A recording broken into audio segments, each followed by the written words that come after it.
Last week, Apple blocked updates to the Hey email app on the iOS App Store and threatened to delete it. What does this tell us about App Store guidelines and maybe unwritten rules? Welcome to Tech First with John Goodsir. Apple has long had App Store guidelines, right? It's part of what makes iOS apps safe and generally high quality. But there's also always been controversy. And Apple isn't allowing competition for its own apps and services, and in some cases, that it's taking an unfair slice of revenue. To chat about that, we're going to bring in someone who should know. His name is Denis Zhadanov. He's the VP at Riedel.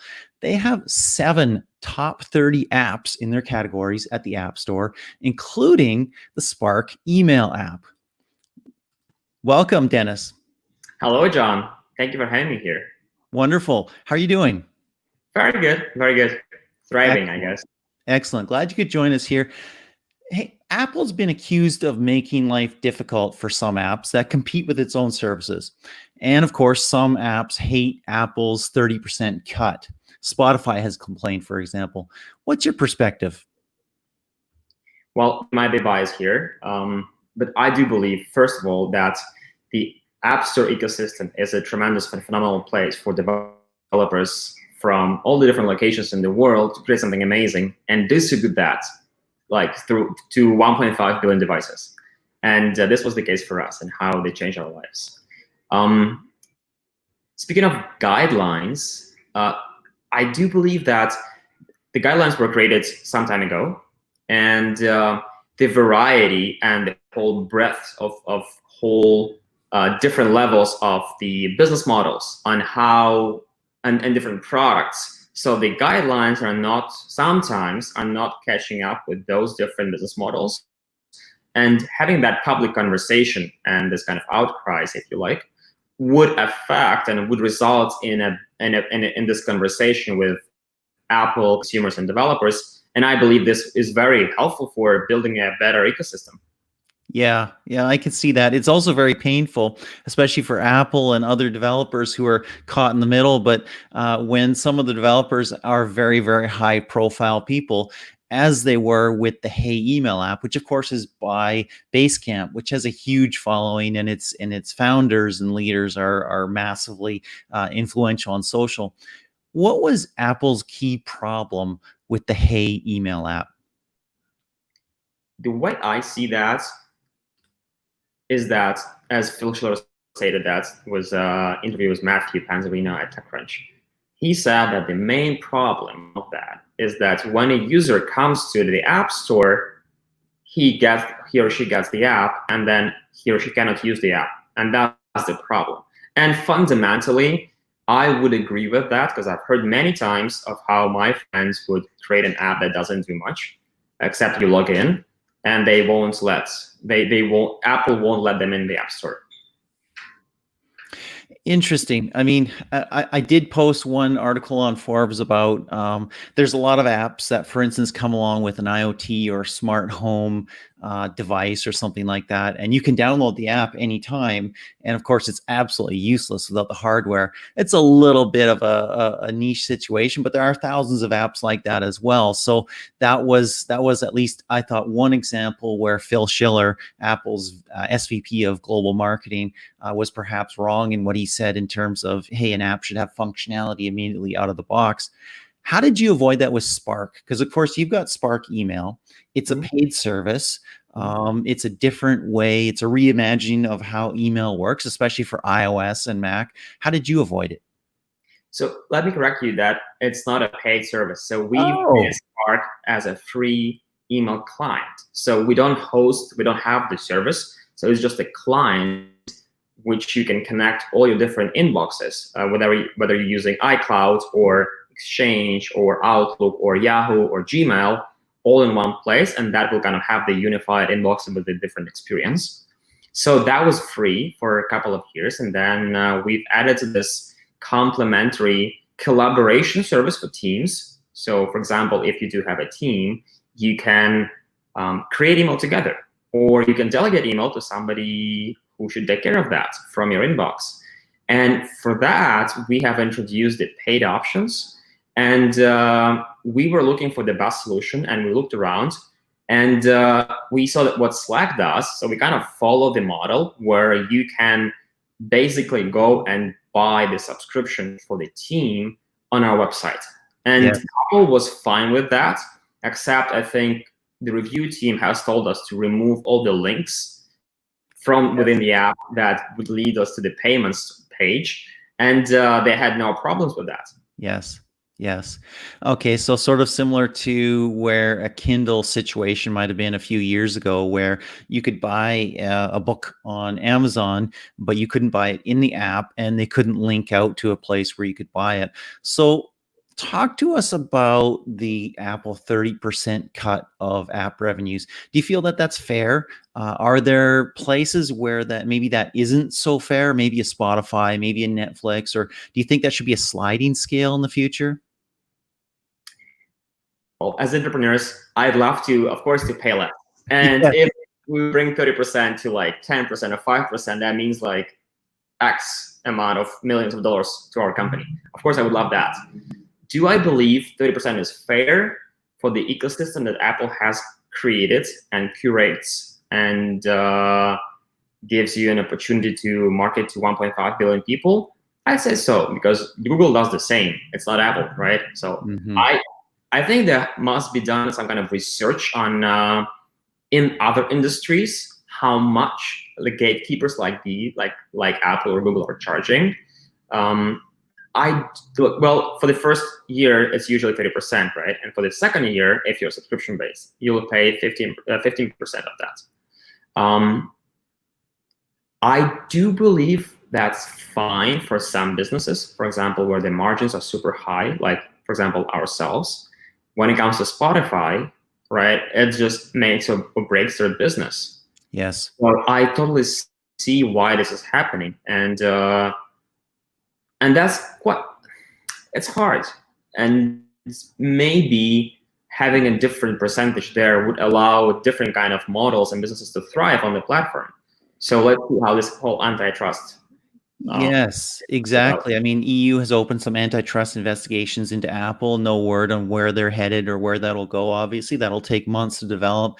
It's interesting where I think a sliding scale might make sense, because you have cases right now where Apple has opened certain special situations, for instance, with Amazon, with a couple other players, where they are able to actually be on the App Store and to actually sell subscriptions, correct?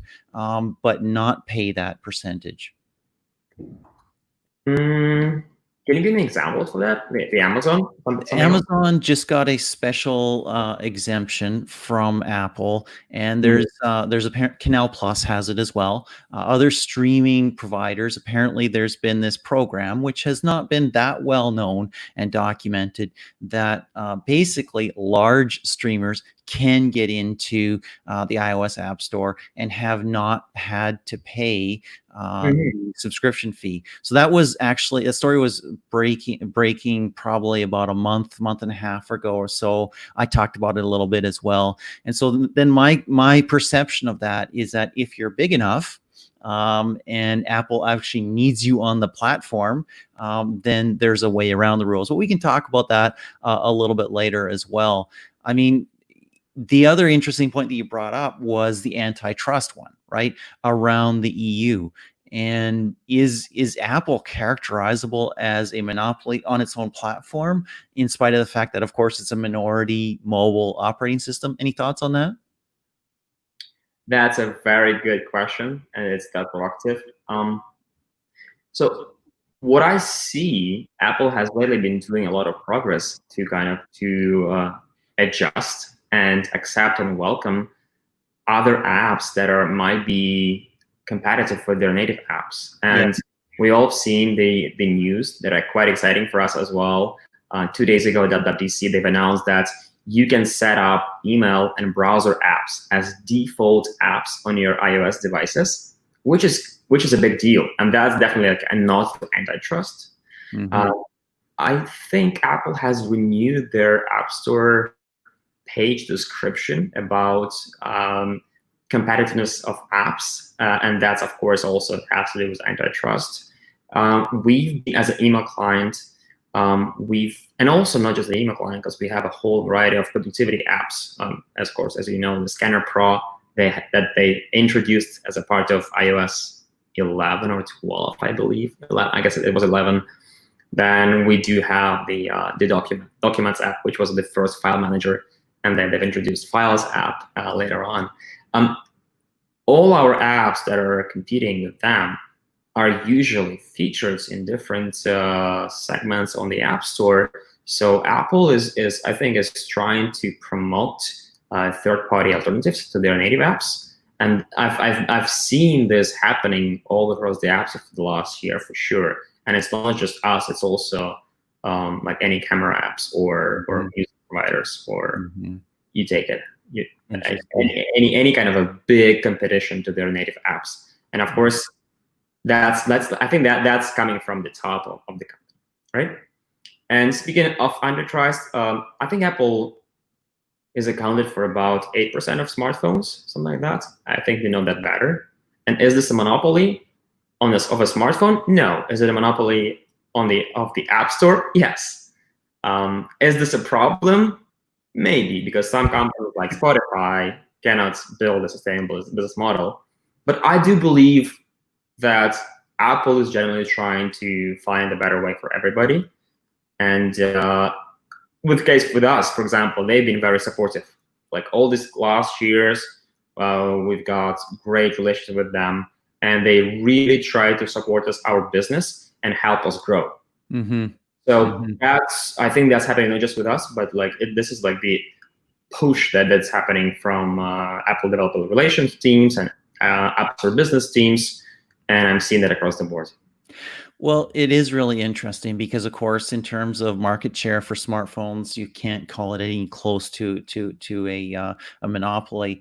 The interesting part for me is when you look at the not just the divide on percentage of smartphones, but the divide on revenue share in the industry, from in-app purchases, from app purchases themselves, and media purchases in apps, and that sort of thing. And so App Annie came out with some numbers just recently, and basically Apple is almost double, iOS is almost double Android's share globally in Q1 2020 for revenue.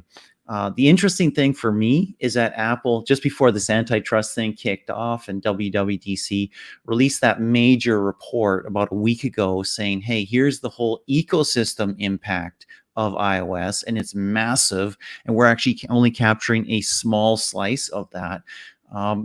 I think a lot of these challenges that we're having right now is that we're trying to shoehorn 18th century, 19th century monetization, productization, retail models into this modern digital economy, which is just different. What does shelf space mean in this digital economy? What does it mean to have the expenses of having a quote unquote retail operation, which essentially the App Store is? And yet it's a gateway to this device that we carry around. Where do you see that all going in the next couple of years?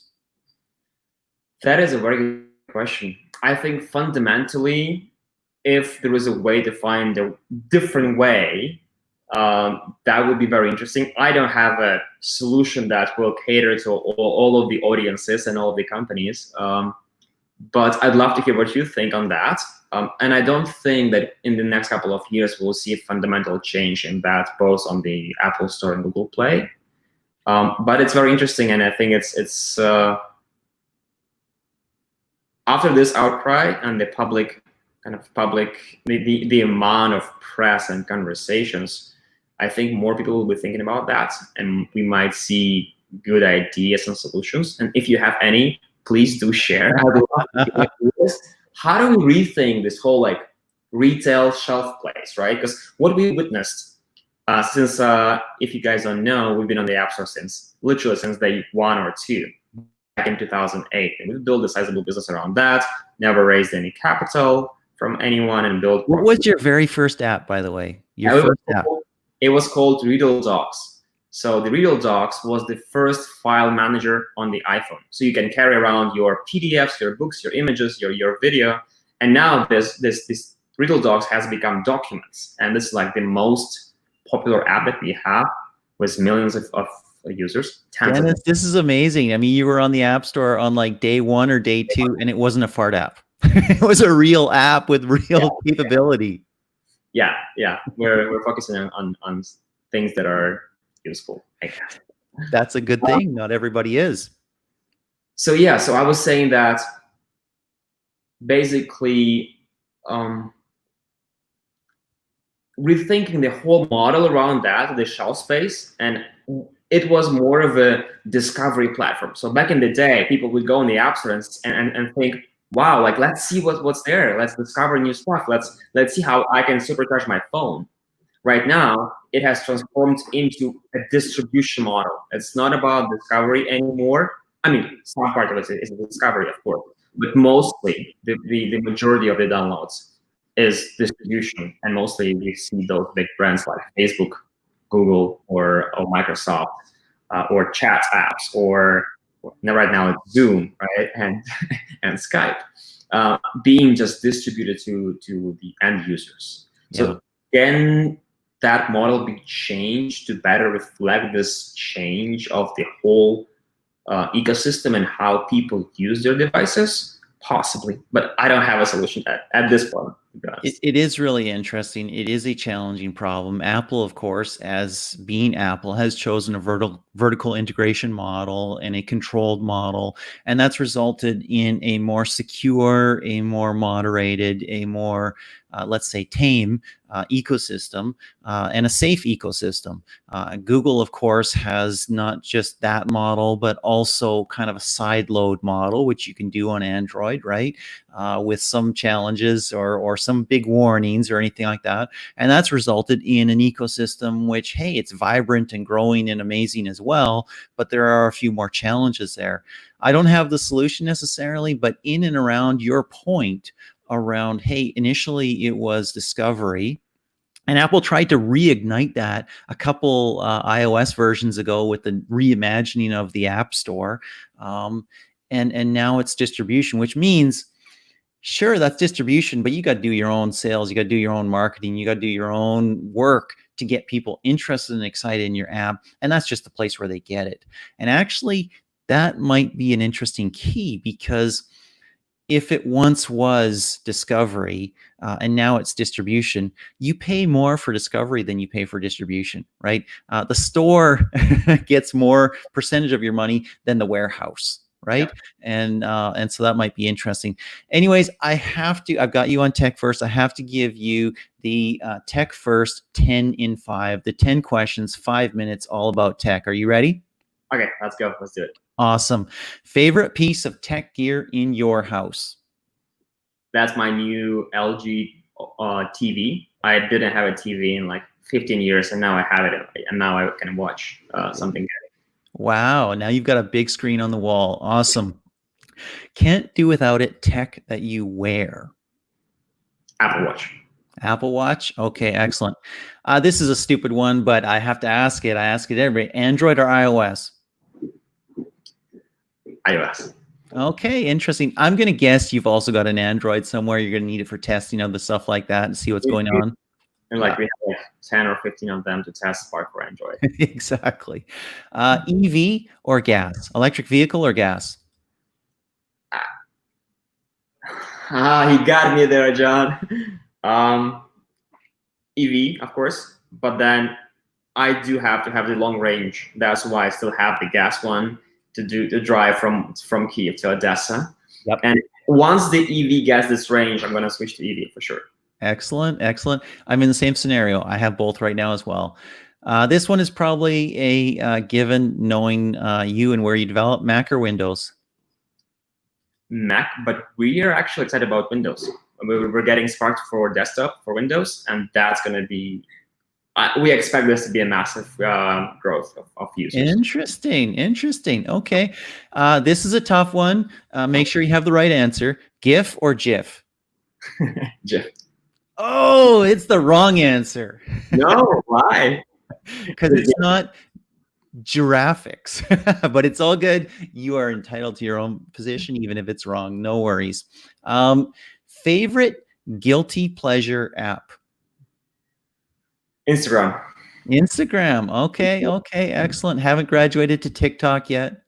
I'm still full. I have it. I follow 2 people, and sometimes I do spend 5 or 7 minutes a day watching those videos, and Yes. people are so creative. I That's know. very interesting. I know. It's very dangerous, TikTok. You can find that 3 to 5 minutes becoming 3 to 5 hours quite quickly. Yeah. Self-driving cars. Do you want one, or do you want to drive yourself forever? I do want one for sure. I believe that I can be doing something more interesting and mentally challenging than driving a car. Excellent. Elon Musk offers you a free trip to Mars. Are you in or are you out? Is there a way back? Maybe. I'll stay here. Okay, I'll excellent. be here. And Alexa or Hey Google or Hey Siri? I don't use any of those, to be honest. Maybe Siri for like a reminder or wake me up at 6 a.m. That's about it. Excellent. Well, Dennis, thank you so much for being on Tech First. Thank you, John. It has been a real pleasure to chat with you. And as well, all audience members, thank you for joining us. My name is John Kutsier. I appreciate you being along for the ride. Whatever platform you're watching on, please like, subscribe, share, comment, all the above. If you're on the podcast later on and listening to this, please rate it, review it. That'd be a massive help. Until next time, this is John Kutsier with Tech First.